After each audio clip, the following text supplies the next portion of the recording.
በትግራይ ለፕሬዝዳንትነት ምርጫ ጥቆማ እንዲደረግ ጠቅላይ ሚኒስትር አብይ አህመድ ጥሪ አቀረቡ። በቤኒሻንጉል ጉሙዝ ክልል 2266 የሚሆኑ የሴፍትኔት ፕሮግራም ተጠቃሚዎች በአሁኑ ወቅት ከተረጅነት ወደ አምራችነት መሸጋገራቸው ተጠቆመ። በጋምቤላ ክልል በ36 መስሪያ ቤቶች በተደረገ የፋይናንስ ኦዲት የገንዘብ ጉድለት መገኘቱ ተገለጸ። የህፃናት መቀንጨር ችግር አሳሳቢ የሆነ መምጣቱ ተመላከተ።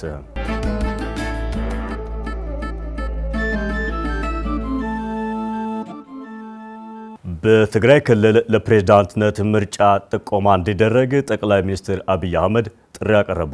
ጠቅላይ ሚኒስትሩ በዛሬው ዕለት በማህበራዊ ትስስር ገጻቸው ባጋሩት መረጃ መላው የትግራይ ህዝብ ጊዜያዊ አስተዳደሩን በፕሬዝዳንትነት ሊያገለግል ይገባል የሚለውን ሰው እንዲጠቁ መጠየቃቸውን አሻም ተመልክታለች። ጠቅላይ ሚኒስትሩ በመልእክታቸው በኢፌዴሪ ህገ መንግስት 62(2) እንዲሁም በፕሪቶሪያ ስምምነትና በክልሎች የሚኖርን የፌዴራል መንግስት ጣልቃ ገብነት ለመደንገግ በወጣ አዋጅ ቁጥር 359/1995 መሰረት እንዲሁም አሳታፊ የትግራይ ክልል ጊዜያዊ አስተዳደር መመስረት በተመለከተ የተደነገገ የሚኒስትሮች ምክር ቤት ደንብ ቁጥር 533/2015 መሰረት የትግራይ ጊዜያዊ አስተዳደር ለ2 ዓመታት በስራ ላይ መቆየቱ ይታወቃል ብለዋል። ነገር ግን የትግራይ ጊዜያዊ አስተዳደር ቁልፍ ተግባራቶችን በተያዘለት ጊዜ ማከናወን እንዳልቻለና ለዚህም አንዱ ቁልፍ ተግባር የነበረው ለምርጫ ሁኔታዎችን መፍጠር እንደሆነ ነው። ይህ ያልተጠናቀቁ ተግባራት አንዱ ሲሆን ህጉን በማሻሻል የሽግግር መንግስት የስልጣን ጊዜን በ1 ዓመት ማራዘም አስፈላጊ ሆኖ መገኘቱን ጠቅላይ ሚኒስትሩ አስታውቀዋል። የፌዴራል መንግስት የጊዜያዊ መንግስቱን የስልጣን ዘመን ለማራዘም ፖለቲካዊ፣ አስተዳደራዊና ህጋዊ ተግባራትን እያከናወነ እንደሚገኙ በመልእክታቸው አስገንዝበዋል። በመጨረሻም በቁጥር 533/2015 አንቀጽ 3(2) መሰረት የጊዜያዊ አስተዳደር ፕሬዝዳንት ሹመት የጠቅላይ ሚኒስትሩ ኃላፊነት እንደሆነ ያስታወሱት አብይ የጊዜያዊ አስተዳደርን ተግባርና የክልሉን ሰላምና ጸጥታ ማረጋገጥ በብቃት ይወጣሉ ብላቸው የምታምኑት እጩዎችን ከዛሬ ጀምሮ እጩዎቻቸውን ከታች ባለው ጠቅላይ ሚኒስትር ጽህፈት ቤት ኢሜይል መላክ እንደሚችሉ ተጠቁመዋል። በቤኒሻንጉል ጉሙዝ ክልል 2266 የሚሆኑ ሴፍትኔት ፕሮግራም ተጠቃሚዎች በአሁኑ ወቅት ወደ አምራችነት መሸጋገራቸው ተመላከተ። በቤኒሻንጉል ጉሙዝ ክልል ከተሞች እየተገበረ የሚገኘው የምግብ ዋስትና ልማታዊ ሴፍትኔት ፕሮግራም የተጠቃሚዎችን ህይወት በዘላቂነት ለማሻሻል ብሎም የከተማዋን ገጽታ ለመገንባት የጎላ ድርሻ እንዳለው የክልሉ ምክትል ርዕሰ መስተዳድር ጌታሁን አብዲሳ ገልጸዋል። የቤኒሻንጉል ጉሙዝ ክልል ስትሪንግ ኮሚቴ በምግብ ዋስትና ልማታዊ ሴፍትኔት ፕሮግራም የ2017 በጀት ዓመት የ9 ወራት አፈጻጸሙን በተመለከተ ግምገማ አካሂደዋል። በግምገማ መድረኩ ተገኝተው ቁልፍ መልእክት ያስተላለፉት የክልሉ ምክትል ርዕሰ መስተዳድር ጌታሁን አብዲሳ በክልሉ በከተሞች የምግብ ዋስትና ልማታዊ ሴፍትኔት ፕሮግራም እየተሰሩ የሚገኙ ተግባራትን አጠናክሮ መቀጠል እንደሚገባ አስገንዝበዋል።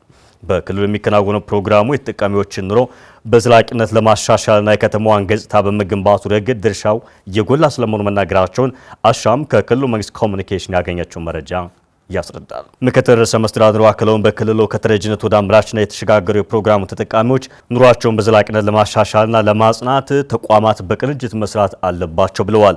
በተመሳሳይ መልኩ የክልሉ ከተማና መሰረተ ልማት ቢሮ ኃላፊ መሐመድ አልማሂ በበኩላቸው የከተሞች የምግብ ዋስትና ፕሮግራም ዝቅተኛ ገቢ ያላቸውን ወገኖች የቁጠባና የስራ ባህላቸውን እንዲያሳደጉ በማድረግ ዜጎችን ከተረጅነት በተለይም ከጠባቂነት እንዲወጡ እያገዘ ስለመሆኑ አንስተዋል።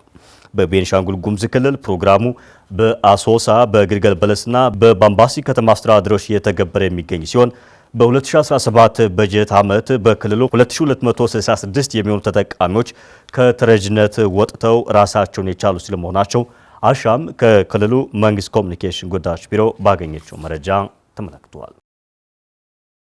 በጋምቤላ ክልል በ36 መስሪያ ቤቶች በተደረገ የገንዘብ ኦዲት ጉድለት መገኘቱ ተገለጸ።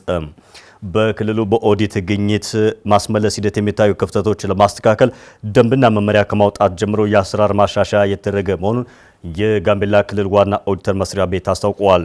መስሪያ ቤቱ በተያዘው በጀት ዓመት ባካሄደው የፋይናንስ ኦዲት የተሰብሳቢ ሰነድ ክምችት፣ የጥሬ ገንዘብ ጉድለትና ተገቢ ያልሆኑ ወጪዎች ስለማግኘቱ ባወጣው ሪፖርት አመላክቷል።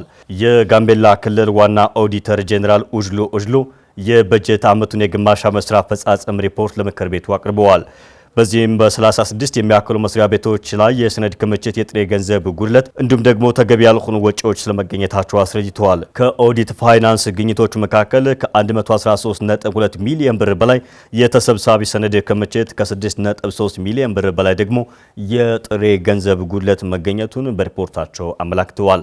እንዲሁም ከ10.4 ሚሊዮን ብር በላይ በተንጠልጣይ ተመዝግቦና ደረሰኝ ሳይቀርብለት ክፍያ ተፈጽሞ የተወራረደ ሰነድ የተገኘ ሲሆን ከ2.9 ሚሊዮን ብር በላይ ደግሞ የደሞዝ ተቀናናሽ መዋጮ ፈሰስ ሳይደረግ ተገኝቷል ብሏል። ከ2.3 ሚሊዮን ብር በላይ ከተከፋይ ሂሳብ ላይ ተቀናሽ ተጨማሪ እሴት ታክስ ፈሰስ ያልተደረጉ ሂሳቦችና 234 ደረሰኞች ለኦዲት ሳይቀርቡ መገኘታቸውንም በሪፖርቱ አመላክተዋል። በሪፖርቱ መመላከቱንም አሻም ከክልሉ መንግስት ኮሚኒኬሽን ጉዳዮች ቢሮ ያገኘችው መረጃ እማኝ ነው። መስሪያ ቤቱ ለኦዲት ግኝቶች በሰጠው ግብረ መልስ ከ5.1 ሚሊዮን ብር በላይ ተመላሽ ማስደረጉም በሪፖርቱ ተመላክቷል። የህፃናት መቀንጨር ችግር አሳሳቢ የሆነ መምጣቱ ተመላከተ። ከ5 ዓመት በታች በሆኑ ህፃናት የሚከሰተው የመቀንጨር ችግር ለመቅረፍ ጉዳዩ የሚመለከታቸው ባለድርሻ አካላት በቅንጅት ሊሰራበት የሚገባ ጉዳይ መሆኑን የቤንሻንጉል ጉሙዝ ክልል ጤና ጥበቃ ቢሮ አስታውቋል። ቢሮው ከአመጋገብና ከምግብ እጥረት ጋር ተያይዞ የሚከሰቱ የመቀንጨር ችግሮችን ለመቀነስ ያግዛል ያለውን ተግባር ለማከናወን ከሚመለከታቸው ባለድርሻ አካላት ጋር ውይይት አድርጓል። በኢትዮጵያ እንደ ሀገር ትልቅ ችግር እንደሆነ የሚገለጸውን የመቀንጨር ምጣኔ በመቀነስ ጤናማና አምራች ዜጋን መፍጠር እንደሚገባ የቤንሻንጉል ጉሙዝ ክልል የርዕሰ መስተዳድሩ የስርዓተ ምግብ አማካሪ ሙፍቲ መርቀኒ ተናግረዋል። በቤንሻንጉል ጉሙዝ ክልል መቀንጨር ለመቀነስ ቀደም ሲል በርካታ ስራዎች መጀመራቸውን የገለጹት ሙፍቲ ክልላዊ የምግብና ስርዓተ ምግብ አስተባባሪ ምክር ቤት ከማቋቋም ጀምሮ አስተግባሪ ተቋማትን በማደራጀት ወደ ስራ መገባቱን አክለዋል። በክልሉ በሚገኙ ወረዳዎች ላይም መንግስት በሰቆጣ ቃል ኪዳን ፕሮግራም መልካም የሚባሉ ስራዎችን ስለማከናወኑ አስረድተዋል። የቤንሻንጉል ጉሙዝ ክልል ጤና ጥበቃ ቢሮ የፕሮግራም ዘርፍ ምክትል ኃላፊ አብዱል ሙኒም አልባሽር በበኩላቸው እንደ ሀገርም ሆነ እንደ ክልል የመቀንጨር ችግር አሳሳቢ ደረጃ ላይ ደርሷል ብለዋል። የስራ ኃላፊው አክለው መንግስት እንደ ሀገር በ2030 መቀንጨርን ዜሮ ለማድረስ ግብ ጥሎ ከሚሰራባቸው ስራዎች አንዱ የሰቆጣ ቃል ኪዳን ፕሮግራም መሆኑን አስረድተዋል። በተጨማሪም በክልሉ ኩርሙክ፣ እንዱሉ፣ ቡለንና ሸርቆሌ ወረዳዎች ቀደም ሲል በክልሉ በሰቆጣ ቃል ኪዳን ፕሮግራም ታቅፈው መቆየታቸውን አብራርተው አስረድተዋል። የዛሬ የዕለተ ረቡዕ መጋቢት 17 ቀን 2017 ዓ.ም የአሻም 7 ዜናዎች ቀደም ሲል የተከታተላቸውን ይመስሉ ነበር።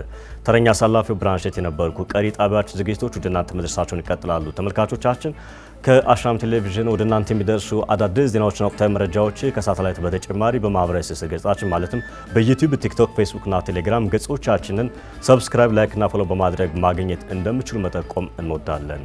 አሻም ለሁላችን!